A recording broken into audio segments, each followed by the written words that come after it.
Well, I'm bending a pike on the Norfolk Broads today.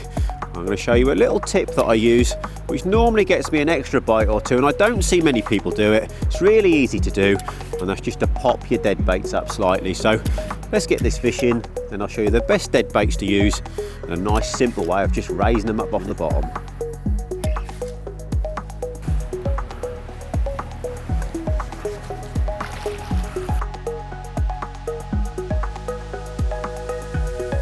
So that's that little pike return. Let's talk about how I pop my baits up. There are different ways of popping up a dead bait. We've covered it in the past on videos. You can put balsa sticks inside the baits. There's little tiny foam balls that you can use to pop them up. But the simplest and the most effective way for me is just injecting some air in the bait. Now, the reason I like to use injected air in the baits over those other methods is probably because it's the easiest way to pop up a dead bait. Plus, I'm not overly keen on having those foam balls next to my dead bait. And when you put a balsa stick in a dead bait, you've also got to be a little bit concerned about if the pike actually eats that dead bait. So in my opinion, a little bit of air injected in the bait is the best way to raise a bait.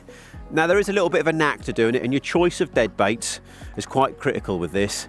And by far the easiest two baits to pop up, due to the fact they've got very thick skin, so the air doesn't escape quite so easily, is probably a lamprey or an eel section. Now, it's not just a case of whacking a load of air in the dead bait. It's quite critical that you do it correctly, and when you use a syringe to put the air in, quite often when you buy a syringe it'll have different diameter needles, and you want to use the smallest diameter so that when you put the air in you cause a very small hole, so it's quite difficult for that air to escape again. And then I always inject the air into the head of the bait. I don't want to raise it 1-2 foot off the bottom, I just want it to stand up on the bottom. So if you get just the right amount of air in the bait, the bottom of the dead bait will be touching the lake bed and the head of it will just be raised up. If you put a little bit too much air in it, you can just hold the bait underwater and squeeze the bait until you see a few little bubbles come out until you get just the right amount. The other thing you can do, if you've got a little bit too much air in it, simply just pinch a split shot on the trace just below the bait. Now, why do I think this is such an effective presentation for pike? There's the obvious reason. If you're fishing on perhaps silty places like I am today, I'm on the Norfolk Broads, it's very silty out there, and amongst that silt is some light weed. So quite simply, I'm just getting it to nestle on top of the weed and sit on top of the silt rather than bedding down in it. But I think even when you're fishing on a clean lake bed, having that bait just standing up on the bottom is a bit like waving a flag in front of the pike, giving you that perfect presentation.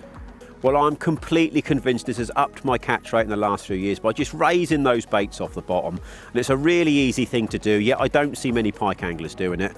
And I'll make it super easy for you. I'll put a link in the description to the exact syringe that I use. And while the proof is in the pudding, I've got 2 rods out there this morning. One of them's popped up, one of them isn't. Well, I'll let you guess what rod has done the 2 bites today. So if you're a keen pike angler and you're doing any pike fishing, especially dead bait, and give it a go, and I promise you'll notice a difference.